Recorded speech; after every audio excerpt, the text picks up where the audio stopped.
আমি ঢাকা দক্ষিণ জাতীয় ছাত্রশক্তি কোতোয়ালি থানার সদস্য সচিব তানজিলা খন্দকার। চুলায় আগুন নাই, বাসায় আগুন লাগিয়ে দিলেন। কি ভয়ঙ্কর অবস্থা! বাসায় বাবার ঝগড়া, সময় মতো খাবার পাচ্ছে না, ঘরে অশান্তি করে আপনি কিভাবে শান্তিতে সরকার দায়িত্ব পালন করবেন? এটা প্রশ্ন রইল। আমি বলতে চাচ্ছি, আমার ঘরে খাবার নাই, আমার পেট ঠান্ডা থাকবে না, মাথা ঠান্ডা থাকবে না, অটোমেটিক আপনি আমাকে রাজপথে নিয়ে আসতে বাধ্য করবেন।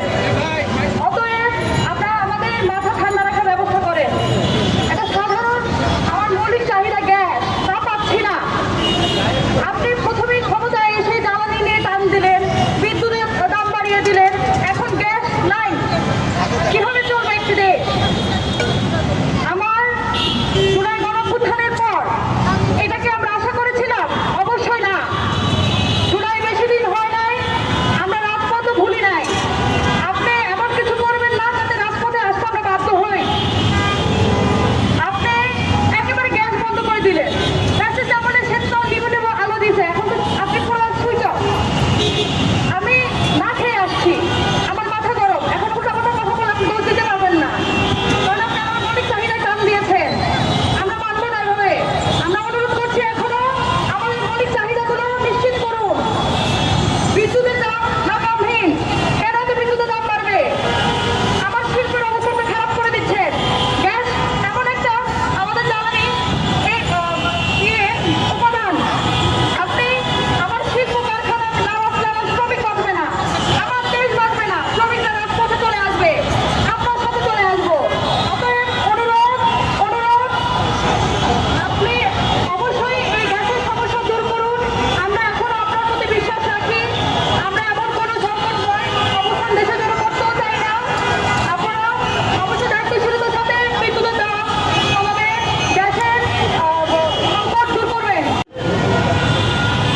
সারা দেশে বিরোধী দলের উপরে দমন পীড়ন, নিপীড়ন, নির্যাতন সহ সারা দেশে দ্রব্যমূল্যের ঊর্ধ্বগতি, জ্বালানি সংকট এবং গ্যাস সংকটে জনগণের আজ নাবিশ্বাস অবস্থা।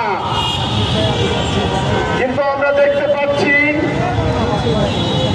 এই নির্লজ্জ সরকার জনগণের দুঃখ লাঘবের কোনো প্রচেষ্টা চালাচ্ছে না,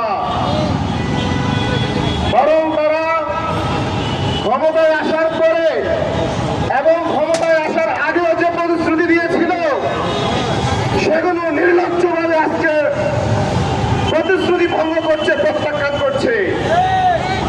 তারা ক্ষমতায় এসে বলেছিল আর বিদ্যুতের দাম বাড়াবে না, কিন্তু আমরা কি দেখলাম? এই সরকার ক্ষমতায় আসার পরে তিনবার বিদ্যুতের দাম বাড়িয়েছে। এই সরকার ক্ষমতায় আসার পরে এখন ঢাকা সহ সারা দেশের বিভিন্ন জায়গায় আজকে গ্যাস সংকট শুরু হয়েছে। আমরা তীব্র নিন্দা এবং ধিক্কার জানাই।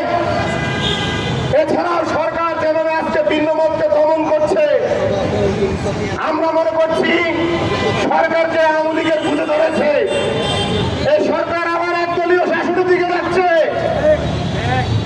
আমরা বর্তমান প্রধানমন্ত্রী তারেক রহমান সাহেবকে বলতে চাই, আপনি যদি শেখ মুজিবের মতো বাকশাল কায়েম করতে চান, শেখ হাসিনার মতো একদলীয় ফ্যাসিজম কায়েম করতে চান, তাহলে আপনাকে ঘোষণা দিতে হবে যে বাংলাদেশে বিরোধী দল রাজনীতি করতে পারবে না, শুধু একটি মাত্র দল রাজনীতি